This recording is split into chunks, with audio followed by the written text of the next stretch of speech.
I'm Jason Lapidus, co-creator of Group of Seven and Peregrines, and I am on a mission. When I started making comics, I was not ready. So every day since then, I've been working on leveling up. Welcome, comics readers, makers, and fans.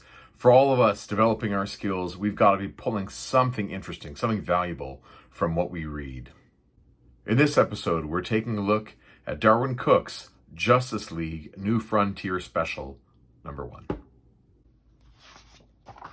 Of course, I've got a copy of New Frontier #1 here as well, but I'm only here for the back. But before I dive in, you can support the channel by reading our books. Group of Seven, A Most Secret Tale, and Peregrines, Flights, Fiends, and Fisticuffs are both for sale in print and digital formats on our site, groupofsevencomics.ca. There you can also subscribe to our newsletter, stay up to date on upcoming comics, appearances, and episodes. Thank you for your support. We're specifically looking today at this story that is referenced in this issue of the New Frontier. This is the first issue. There's this really cool kind of newspaper recreation and an article. And you don't really get to see this battle happen in this issue. 2004, so 4 years later, this comes out. I don't know if the content in this was actually first published somewhere else. I can tell you it's not in the absolute New Frontier, which was a surprise to me at the time. You can find this story is also in Graphic Inc., the DC art of Darwyn Cooke. So the story is in this hefty volume. This is the hardcover. I believe it's out of print. If you can track one down, I would highly recommend it. It is full of so much Darwyn Cooke goodness. Dave Stewart on colors, so let's recredit that. I really love how Dave Stewart is casting shadows in these hard lines. You see on Superman here, you can see on Wonder Woman here. There's a lot of angles and straight edges for his lighting, his highlights, and his shadows. And sure, it plays to the idea of the projector, the screen, these windows giving off some of that light. But he does it in places where I wouldn't necessarily expect it either. And I find there's something really interesting about Dave Stewart's choices in lighting. So here he's following the contour of a face a little bit. Other times he's going straight, like on Bruce Wayne right there. It works really well. It's kind of, it almost frames the faces and frames what I think Cooke and Stewart want us to be looking at. I find that's a really effective strategy. Cooke has his take on Superman, and that is something that's impactful for me. When I'm reading this, looking it over, I'm not seeing someone else's work, but I do see the hints of their work, right? You see influences of the Golden Age, Schuster, Superman. You see like the strong man, those archetypes in there, but also that 40s Fleischer animation. I see Alex Toth's streamlined figure work and rock solid panel composition. I'm seeing Bruce Timm's 90s animated aesthetic in there, which of course Cooke was, I wouldn't call him a disciple, but he was working under Bruce Timm and that studio for a good chunk of his career in the 90s. And then, of course, you get Kirby's like 60s and 70s, like Jack Kirby's 60s and 70s dynamism in the figure work and the way that Superman comes toward the camera at times when he needs to demonstrate his power. So I love that synthesis of all those different versions, but in the end, it comes out as Cooke's own. It's unmistakable as anyone else's other than Cooke's. So I love that idea that you can take something, pull in all these references from other people, make something in the 2000s that is basically feeling timeless, but it's not trying to reinvent either. It's not trying to be a new Superman for a new time. It is just Superman, and it reads as all Superman for all time in a way. And there's something really captivating about all of Darwyn Cooke's character designs that pulls that in for a reader like me, and something I definitely would aspire to if I was ever taking on a character, like trying to, draw my own Superman or Batman, is I'd want it to feel timeless, but also distinctly mine. I just absolutely adore that about his work. I love the gesture in that. And he doesn't get bogged down by adding too many lines.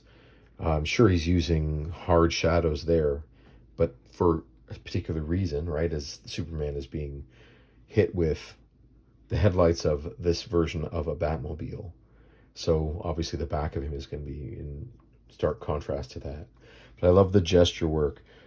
Like, that pose is so expressive. And because there aren't too many lines all over the place, the costume is allowed to stretch and flex where it needs to. And it really shows off an expressive use of gesture from Darwyn Cooke. I'm really a fan of this little piece. I like that little Superman. I think he's great. Very cool.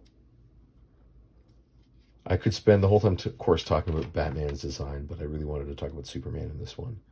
Love this one.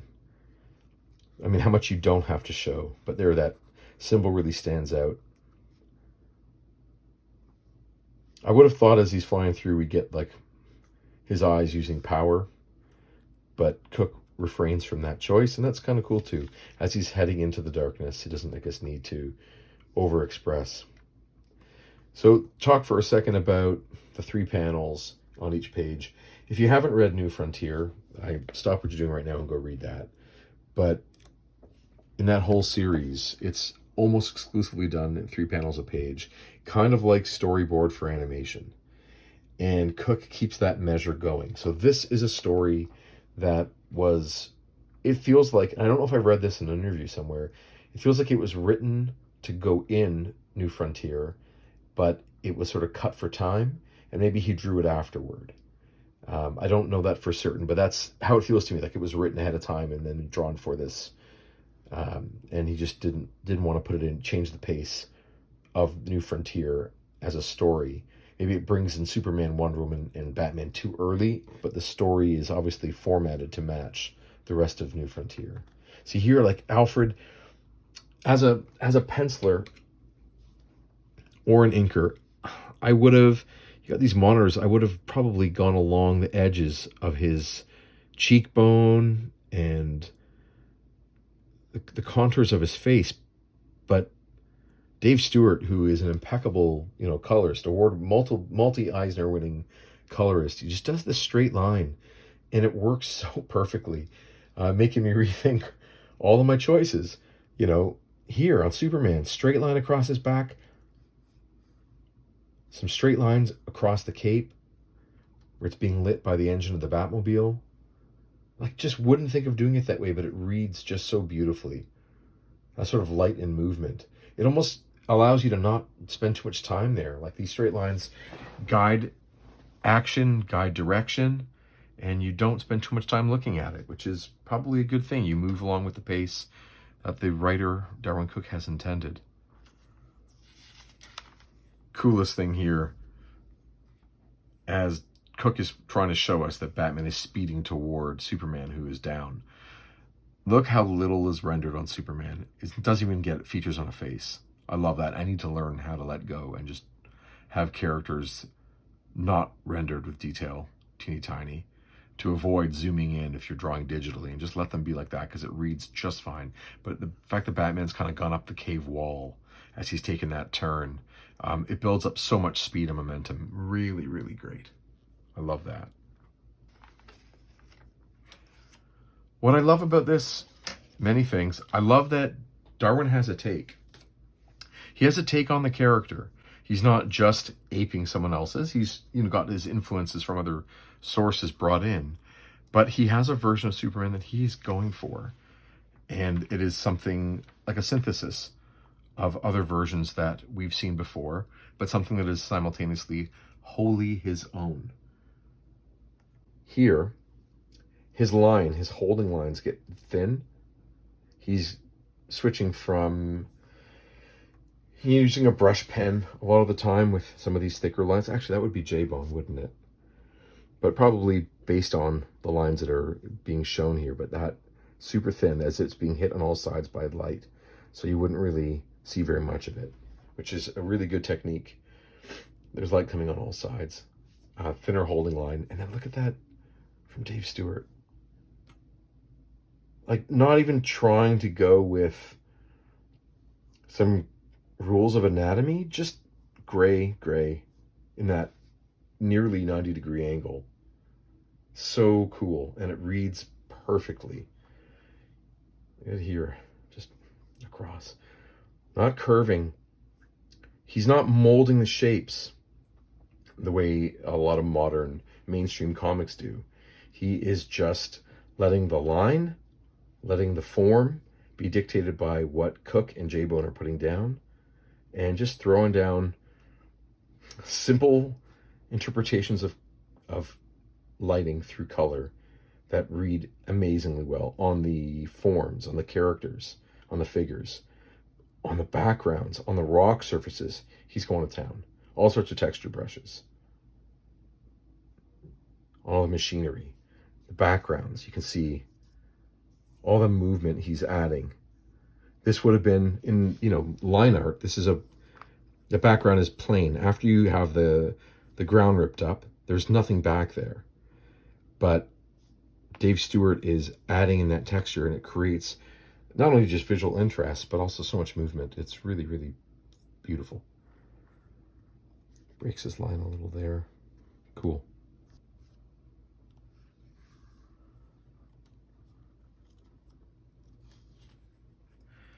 Like I mentioned before, those lines on the character, there are less here than there are on a lot of other versions of Superman.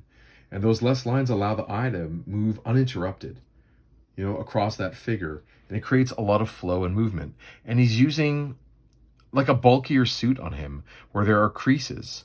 And there are creases here in the fabric. So some of those gesture lines can get incorporated into how Cooke decides to render the character and render that suit. As we're on the precipice of seeing a new Superman movie where he's wearing a bulkier suit, you can kind of see Cooke is doing like larger trunks on him.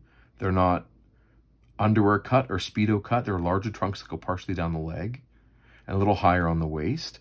As well, there's a bulkier fabric around his waist. So Superman is wearing something form-fitting and tight, as is Batman, but it's not spandex. It's not something that hugs every single part of the body.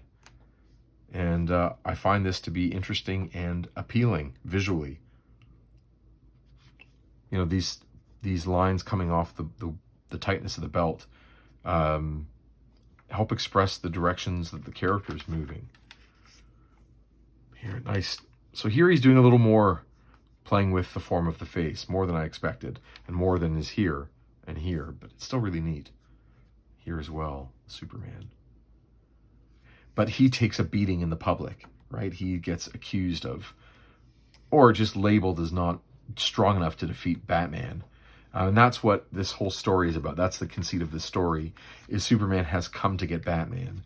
And Batman uses his resources and strategy as a way to fend off Superman and possibly even kill him. He's got some kryptonite, and he's going to cage him. Superman sees that there's a cage. He realizes that it's built for him, and if Batman gets him in there, it's over. And at the last second, Wonder Woman, who's there, she intervenes and says, let's do this all together. And that might be what makes this such a secret superpower for Superman, is that he has the strength of character and his convictions, that even though he doesn't like this idea, once he sees that Bruce puts himself out there and reveals his secret identity, it means that Superman needs to take a risk too. And he trusts Batman and Wonder Woman and plays out this scenario where he loses, takes this beating in the public eye as being not unbeatable.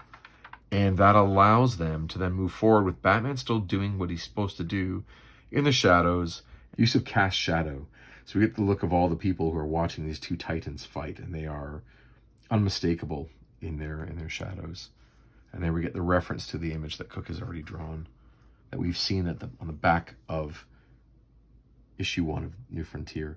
In Gotham City, man versus Superman. There's sort of like a victory to this from a Batman point of view, or from the citizens of Gotham.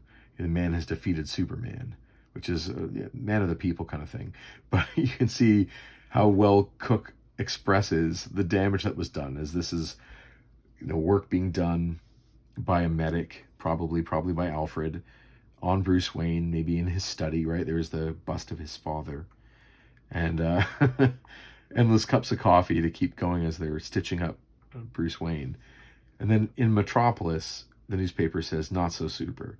As in the story, of course, Batman defeats Superman, but it is a staged conflict, so that Superman has plausible deniability as to why he has not brought Batman in. Please click like on the video, subscribe to the channel. And if you like this kind of content, please let me know in the comments below. I greatly appreciate knowing if I'm going in the right direction, if there's an audience out there for this kind of self-indulgent content, where it really is about the things that I'm pulling out of comics to help me on my journey of leveling up. If you're in a similar situation, you're trying to get better at work, making comics, let me know. I'd love to hear about it. I'd love to hear about what you're making too. Like I said before, you can find more about our comics, Group of Seven Most Secret Tale by writer Chris Sanigan, artist myself, and Peregrines, Flights, Fiends, and Fisticuffs. You can find those both on our site, group-of-7comics.ca. You check out the new Superman movie, and hopefully it is really good and we all enjoy it. And I'll see you again in the next video, where I continue leveling up.